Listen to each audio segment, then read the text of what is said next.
Welcome to Rewrite. First of all, read your whole manuscript all the way through. Make notes if you want to, but you don't have to. And then stop and think.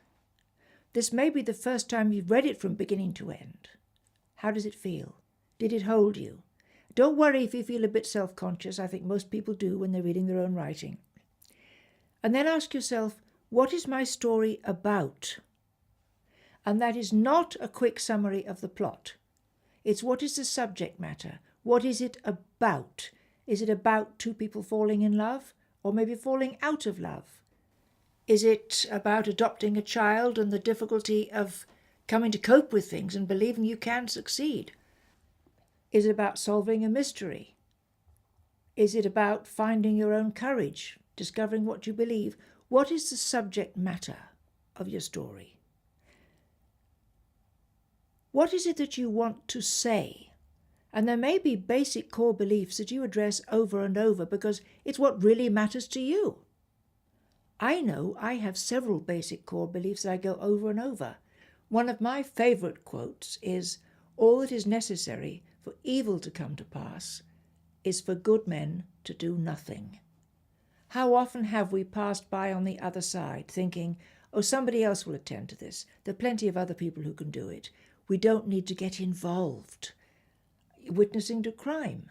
No, I don't know. I don't remember. I didn't see. Because we don't want to be concerned. It's troublesome or dangerous or embarrassing, or perhaps we were somewhere we shouldn't have been and we'd rather not admit it. But this is how so many evils, from individual injustices through to world wars, we don't want to become involved. And yet that slow decision, I am responsible.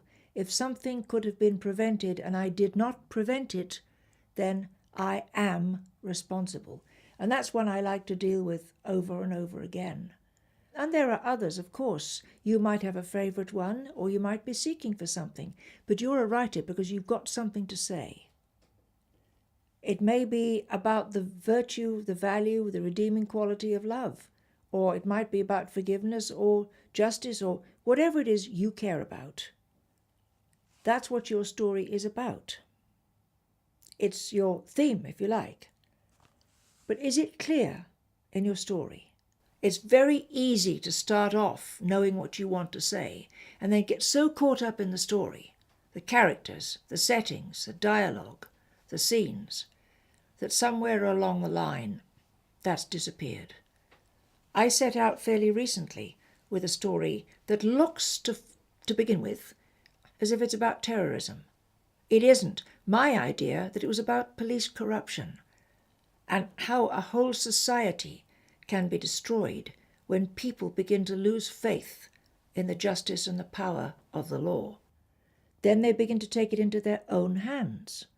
And finally it becomes vigilante justice and then chaos, anarchy. If you are loyal to the people who share a difficult and dangerous, hard-working job, you go into an alley after a thief, you need to be absolutely sure that the person behind you's got your back. Otherwise you don't dare go in. But if you're not sure, if you think that person might betray you because you have betrayed them, then you really cannot continue to function anymore.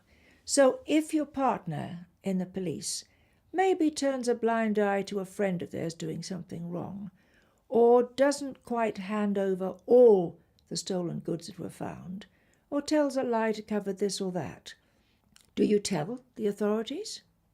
And if you do, how then do you expect to be able to rely on him or anyone else to have your back when you make a mistake?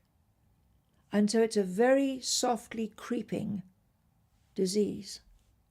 But at what point do you decide, I'm sorry, I have got to report this. I can't let it go. That point might be when somebody is blamed for something that you happen to know is not guilty. Will you, through loyalty to your friends, let an innocent man go to prison or even hang for something you know he didn't do?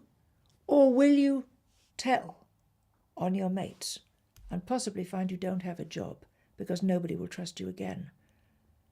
Is that worse or better than finding you don't trust yourself again because they know that you will lie to cover for them?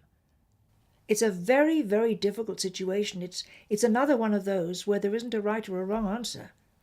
There's just a difficulty that you have got to face, because as long as you don't, it will get stronger and stronger. Now, when I went back to rewrite this particular story, I found I hadn't made that as clear as I'd intended to. It looked quite a little bit more like concentrating on terrorism. That was my red herring. It wasn't the story. What's your story? What is it about that you want to say that you believe very strongly?